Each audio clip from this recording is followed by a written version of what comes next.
O risco do amor. Uma mensagem de esperança do livro O Último Convite, de Clifford Goldstein. A maioria das pessoas ama cachorros, não é mesmo? A menos que tenha passado por alguma experiência negativa com um. Afinal, eles são amigáveis, afetuosos, fiéis, leais e amorosos. Aliás, alguns cachorros, chamados de cães de serviços, são usados para ajudar pessoas com problemas emocionais, tamanho seu efeito calmante e consolador. E quem não gosta de fazer carinho em seu pelo macio? É claro que os cachorros também dão trabalho. Eles podem morder, sujar tapetes, ficar doentes, estragar móveis, soltar pelos. Tudo isso além das despesas para mantê-los alimentados e saudáveis. Quase todos os donos de cães, até os mais apaixonados, pensaram em algum momento: vale a pena todo esse trabalho? No entanto, suponhamos que você pudesse ter um cão que nunca suje os tapetes da casa, jamais adoeça e não seja preciso gastar um centavo para mantê-lo saudável. Quem não aproveitaria a oportunidade de ter um cachorro assim? Na verdade, você pode. Que tal um cão robô, por exemplo? De acordo com uma fabricante japonesa, seu cão eletrônico é um verdadeiro companheiro com emoções e instintos reais. Com a amorosa atenção do seu dono, ele se tornará um amigo mais maduro e divertido com o tempo. O cão tem emoções e instintos verdadeiros programados no cérebro, alegam seus desenvolvedores. Ele age para satisfazer os desejos criados por seus instintos. Quando satisfeito, seu nível de alegria aumenta. Quando não, ele fica triste ou bravo. Como qualquer ser vivo, ele aprende a conseguir o que quer. Às vezes mexe as pernas vigorosamente ou dá sinais de raiva quando não recebe o tipo de atenção que solicitou. A maneira como o dono reage às expressões emocionais desse cão eletrônico influencia muito a personalidade e o crescimento dele. Embora seja de plástico e carregado por uma bateria, ele tem um sistema nervoso de circuitos integrados que fazem dele um companheiro totalmente consciente, sensível, amoroso e comunicativo. Emoções? Instintos? Desejos? Robôs não têm mais emoções, instintos e desejos do que a pia da sua cozinha. Afirmar que o cão robótico é um companheiro totalmente consciente, sensível, amoroso e comunicativo equivale a atribuir traços de vida inteligente a um monte de plástico e metal. Mal conseguimos entender como tecidos vivos e células cerebrais são capazes de abrigar emoções e desejos, e devemos agora acreditar que alguém conseguiu fabricar um cão eletrônico que manifesta amor, alegria e felicidade? Apenas se certifique de carregar a bateria, então amor, alegria e afeto fluirão pelos circuitos, chips de silicone e plástico como fótons de uma fonte de luz. A ideia é completamente ridícula. Achar que o balançar computadorizado do rabo do robô seja uma expressão de felicidade seria o mesmo que atribuir moralidade aos códigos de um recurso que bloqueia o acesso de seus filhos a certos sites. Se a ideia de um cão eletrônico que demonstra afeto e amor o incomoda, e se não quer que um robô substitua seu pet de carne e osso, então você entende a essência do conflito cósmico. Em vez de criar seres, quer no céu como os anjos, quer na terra como os seres humanos, que funcionam como robôs, Deus os criou com a capacidade de amar. Em lugar de robôs, fez-nos seres morais com a habilidade de amar tanto a Ele como os outros. A capacidade inclui a liberdade inerente ao tipo de amor que somente um ser livre é capaz de oferecer. Amor forçado não é amor. Uma vez que Deus queria seres capazes de amar, precisava criá-los livres. Livres de verdade. Quando tudo começou? A liberdade verdadeira acarreta riscos. Por exemplo, a Bíblia conta sobre o abuso da liberdade por parte de um anjo chamado Lúcifer. Diz: você era um querubim da guarda que foi ungido. Eu o estabeleci.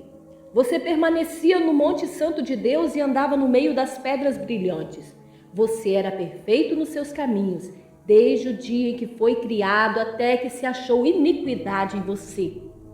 Ezequiel 28, versículos 14 e 15. Lúcifer era um ser celestial, um anjo criado por Deus. E como Deus o criou, você era perfeito nos seus caminhos desde o dia em que foi criado. Como assim perfeito? Então, o que aconteceu com esse ser perfeito? Até que se achou iniquidade em você. Iniquidade encontrada em um ser criado perfeito por Deus? Como isso pôde acontecer?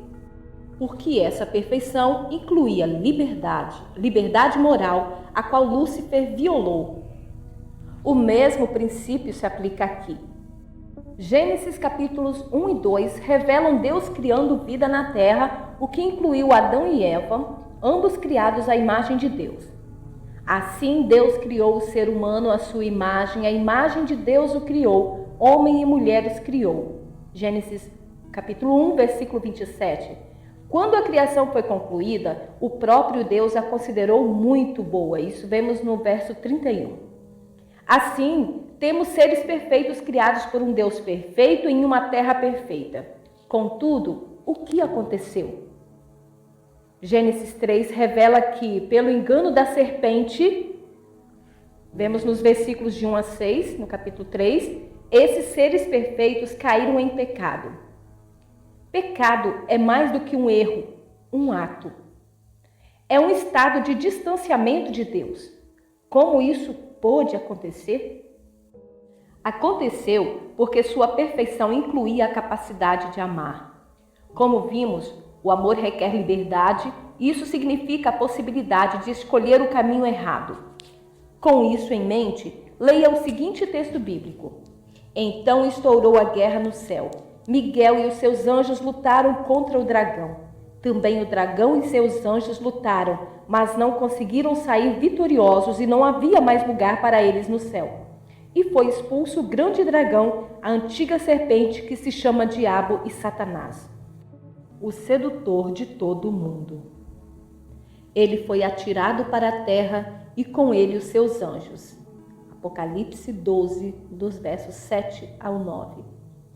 Mal, rebelião, guerra, tudo isso começou no céu perfeito de Deus, com a queda de Lúcifer.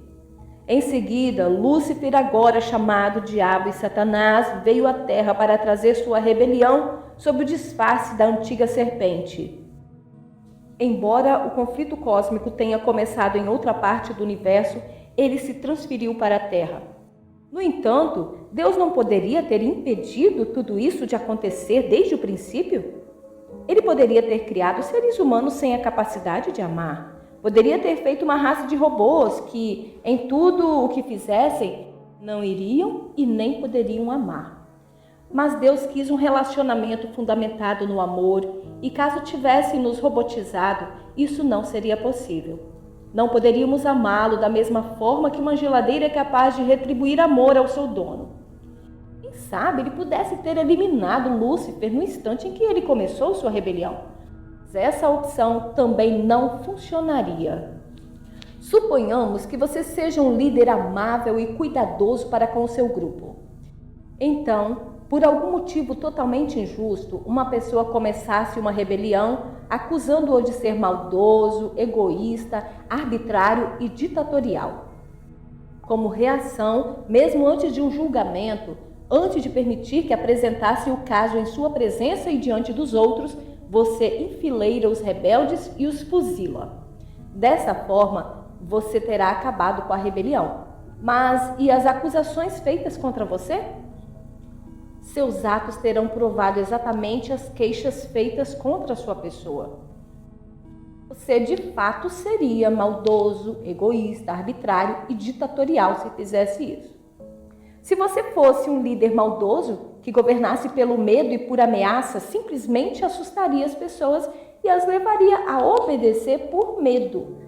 No entanto, as Escrituras ensinam que o Senhor é um Deus de amor. Ele age pelo amor e não pelo medo. E nós conhecemos o amor e cremos neste amor que Deus tem por nós. Deus é amor.